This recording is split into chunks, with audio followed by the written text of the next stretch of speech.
Bonjour à toutes et à tous et bienvenue dans cette nouvelle vidéo dans laquelle vous allez découvrir ce que Google peut savoir, peut collecter sur vous. Alors, pour commencer, on va aller directement sur la partie supérieure, sur votre logo ou sur votre session. Cliquez dessus, puis cliquez tout simplement sur « Gérer votre compte Google ».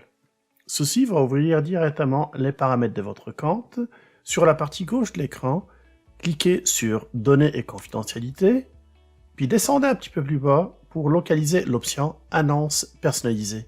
Ici, vous constatez que cette option est activée. Si c'est le cas pour vous, je vous suggère de cliquer à l'intérieur pour découvrir la caverne d'Alibaba. Comme vous pouvez le constater, la première chose, je suis sur la confidentialité et sur les informations que Google a sur moi. On va aller avec des informations générales.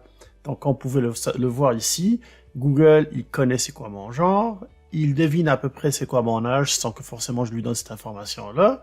Plus bas, vous constatez aussi que Google a certaines informations sur moi concernant ma situation actuelle, concernant mon revenu, ma formation et mes diplômes, le secteur d'activité, et j'en passe. Si on a pas mal d'informations, il peut même aller plus loin pour savoir que je suis un père de famille, donc j'ai certains enfants qui sont de bas âge. Donc, toutes ces informations-là sont collectées, mais c'est pas fini encore. Si on vient maintenant sur la partie gauche, puis je clique sur « Mes annonces ». Là encore, vous constatez qu'il y a certains thèmes qui ont été définis par Google comme des thèmes d'intérêt. En d'autres termes, pour toute personne ou pour toute entreprise qui veut faire de la publicité et qui est dans le secteur automobile ou dans le secteur des voyages, hôtellerie, téléphone, technologie haute, je suis une très bonne cible pour eux et je suis dans cette catégorie-là. Donc, je peux aller voir la catégorie au complet en cas de besoin en cliquant sur « Tout afficher ». Je peux descendre aussi plus bas pour voir même les marques qui peuvent susciter mon intérêt. Et toutes ces informations-là, ils se basent tout simplement sur les recherches que je fais sur Google, mais aussi sur d'autres activités, que ce soit les sites internet consultés, ou que ce soit aussi d'autres informations comme mon Gmail, les informations que je reçois par courriel, si je m'inscris à un certain site internet, des infolettres, ou même YouTube. Donc si je regarde certaines vidéos sur des sujets particuliers, ça va être catégorisé ici, à l'intérieur de mon profil de publicité.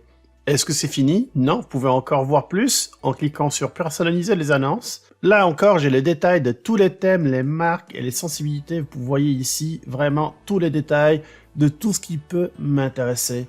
Pourquoi Google fait ça? Pour la simple raison que chaque utilisateur de Google, c'est un profil intéressant qui peut être vendu. Il peut être vendu à toute entreprise qui souhaite faire de la publicité et c'est une information cruciale qui va aider les publicitaires à mieux cibler leur public et leur clientèle cible. C'est avec ça qu'on paye tous les services gratuits, évidemment entre guillemets, comme l'adresse courriel Gmail, comme l'accès à YouTube, comme l'accès aussi à un stockage nuagique comme le OneDrive et aussi les autres applications qu'on peut retrouver directement sur la partie droite ici. Toutes ces applications-là, ils sont supposément gratuites, mais évidemment, vous consentez à partager vos informations avec ce monstre qui est Google. Quand je parle de monstre, un monstre en termes de taille, puis en termes de pouvoir aussi. Maintenant, est-ce qu'on a la possibilité de faire quelque chose pour réduire toutes ces informations-là? Oui, on peut vraiment venir sur gérer les confidentialités, puis regardez sur cette partie supérieure, vous constatez que je peux désactiver l'option de l'annonce personnalisée. À partir de là, toutes vos préférences publicitaires seront supprimées. Donc, on parle de vos différentes activités sur Internet, que ce soit les activités de recherche ou activités de consultation. On parle aussi des informations que vous complétez sur votre compte Google. En créant un compte Google, une adresse courriel, vous rentrez un certain nombre d'informations sur la nationalité, le nom, le prénom, un numéro de téléphone et toutes ces informations-là.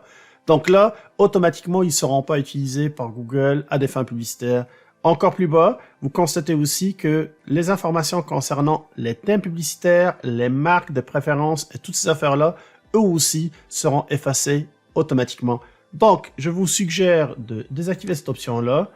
Puis à partir de là, vous pouvez constater que maintenant, Google n'obtiendra plus d'informations ou ne collectera plus d'informations quand je vais naviguer sur un Google Chrome comme ce que je suis en train de faire actuellement. Voilà, j'espère que vous avez appris quelque chose dans cette vidéo-là. Je vous suggère, comme moi, de faire la même chose, désactiver cette option-là pour bénéficier d'une meilleure vie privée si on souhaite, puis pour ne pas tout simplement partager votre information personnelle gratuitement à travers des sites internet ou à travers un navigateur comme le Google Chrome. Merci encore, likez la vidéo si vous l'avez appréciée, partagez-la aussi avec vos connaissances sur les réseaux sociaux Et n'oubliez pas de vous abonner à Québec Test et d'activer les notifications. Puis on se donne rendez-vous très bientôt avec une nouvelle vidéo. D'ici là, je vous dis à plus.